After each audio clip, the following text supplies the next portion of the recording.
Call now.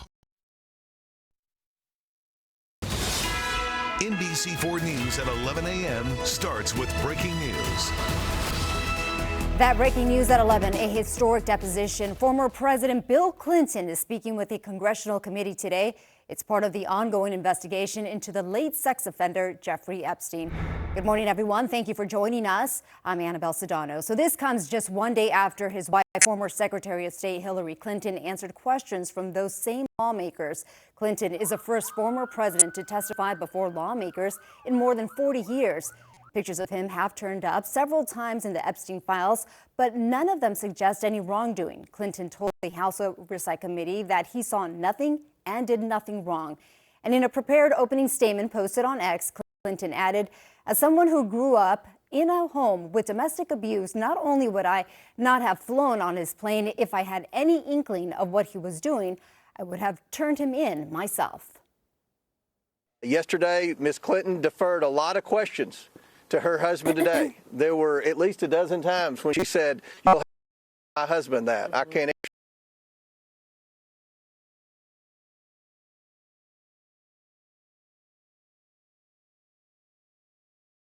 Which is to bring in presidents and former presidents to testify.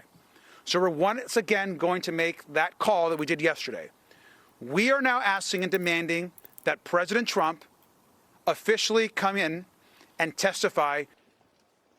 Former President Clinton today also criticized the panel for making his wife sit for a deposition.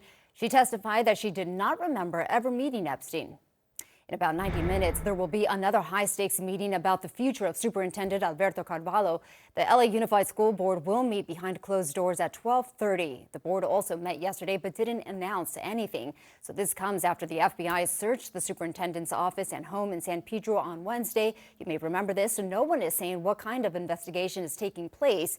NBC4 Investigates uncovered some clues that suggest it may be connected to an ongoing criminal investigation of a failed artificial intelligence company.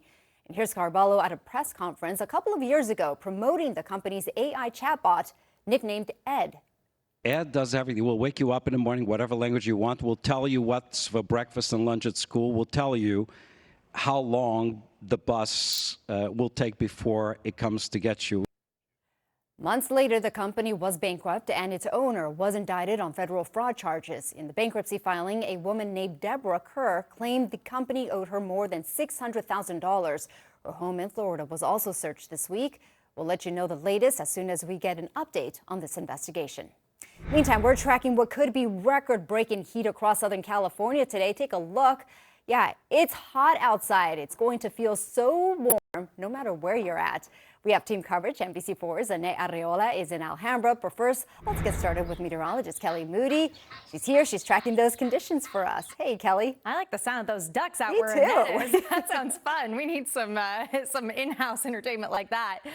We've got temperatures already warming up into the mid to upper 80s. Look at that, 88 degrees as we speak in Anaheim. Looking at 85 degrees right now in Van Nuys, 87 degrees in Riverside, and we are not done. We are heading up into those 90s.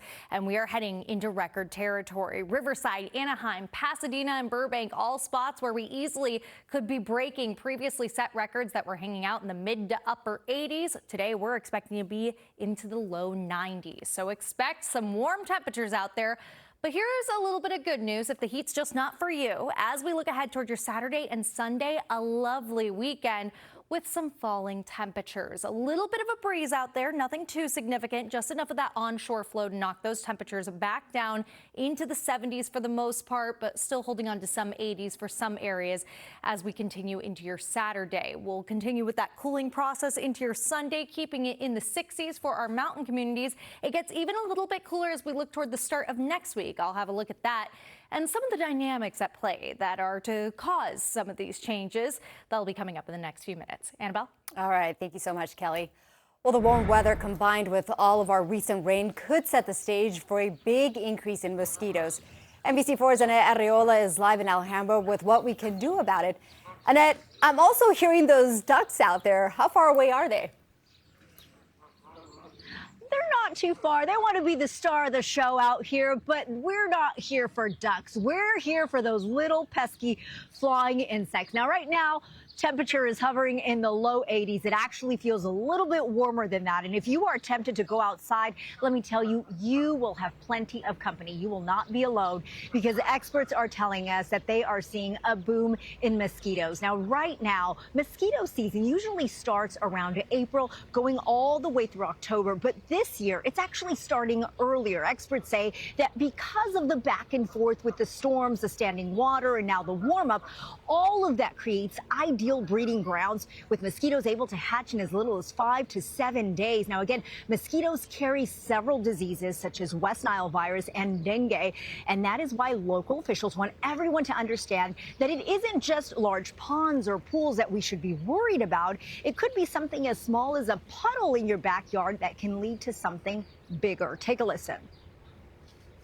We're looking for a spoonful of water. That's enough to grow hundreds of mosquitoes. So that's how small water you need to grow mosquitoes in your home. Look at buckets, plant saucers, kids' toys, all of those things that may collect even a spoonful of water are really ideal conditions for mosquitoes. So that's why preventing and protecting is key. Tossing out any containers with standing water. Make sure that you're using repellent when you step outside. Wearing long-sleeved shirts, especially at dusk and dawn. And making sure that your windows are secure, that those screens aren't ripped or torn. And if you do happen to see mosquitoes breeding anywhere near your home or in your neighborhood, definitely call your vector control district. That is the very latest reporting from Alhambra. I'm at Arriola 4 today in LA. NBC4 News, I should say. It's all right. Annette, thank you so much for that. And if you haven't done so already, now is a good time to download our free NBC LA app. You can get weather alerts sent straight to your phone and track the forecast in your neighborhood. We're following breaking news. NBC4 Investigates has learned a teacher at a private school in Calabasas was arrested after a student reported that her teacher was taking inappropriate photos of her and other students while at school. Detectives with the LA County Sheriff's Department responded to Viewpoint School in Calabasas on Wednesday afternoon. They say Travis Shojinga was arrested on felony charges of possession of obscene material with a minor. And in a statement, the school said the teacher was fired. It also said, in part, the safety and well-being of our students remain our highest priority, and we will do everything we can to ensure a safe and respectful learning environment for our community, end quote. The ongoing search for Nancy Guthrie is closing in on 1 month since the Today Show co-host Savannah Guthrie's mom went missing. And right now, the FBI is in the process of handing Nancy's home back to Savannah and her family. NBC's Liz Croix is in Tucson, Arizona, with the thousands of hours of video investigators are now pouring through today. Well, hey there. Right now, investigators are continuing to go through all of the evidence in this case now as we approach 1 month since Nancy Guthrie went missing. The sheriff has now acknowledged this new neighborhood ring camera that's just emerged. This was video obtained by Fox News Digital, and it shows a car driving down a road minutes after Nancy Guthrie's abduction. This was taken about 2.5 miles from Nancy's home, and it was taken outside of that 2-mile perimeter where investigators were really focused on getting video footage from neighbors trying to understand or get any clues of where maybe this suspect could have been in those moments before and after her abduction. It's unclear if this new video will be useful to investigators, but the sheriff does tell me that it is part now of the investigation. And meanwhile, we are learning more about the staffing of this case. There are scores of agents still working this case, and many of them are still boots on the ground here in Tucson. But a senior law enforcement official tells NBC News that they are also now centering many of those agents. Instead of in Tucson, they're doing so out of the FBI field office in Phoenix. They say that this is not in any way because they are giving up on this case. They say it is simply because this is where their investigators in this next phase of this investigation can hunker down, analyze all the intel, go over all the evidence, including the thousands of hours of video footage, some 5,000 to 10,000 hours of footage they've amassed. An FBI official says that they have to watch every single piece of that video in real time. Back to you. Our thanks to Liz Croix there. And we are, of course, continuing to follow updates in the search for Nancy Guthrie on air and online. If you have any information, you're asked to call the FBI. The number is right there on your screen. Now to a big development that's shaking up Hollywood. In a surprise move, Netflix is walking away from its offer to buy Warner Brothers Discovery. The decision puts Paramount Skydance in a position to take over the studio. Netflix declined to match Paramount's offer, saying it was no longer financially attractive.